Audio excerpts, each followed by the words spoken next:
So what's up mga ka KLX user, mailis taron og KLX clutch cable.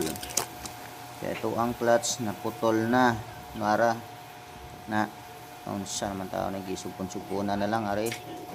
Murag duha na lang ka kable ang gahawid mga idol, so dapat na isla na to ni kay dili nakakambya. Kuha na kayo tangtangon usa na to ni mga idol. So nara natang yang kwan mo ni yang resulta pagtangtang nato mga idol.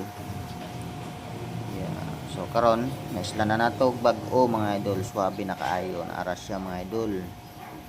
Na so tuang testingan og okay ba? Okay, goods mga idol, smooth. So mao siya mga idol, ang palit kay nato sa to ang clutch cable na 160 pesos lang ato ang palit sa clutch cable mga idol.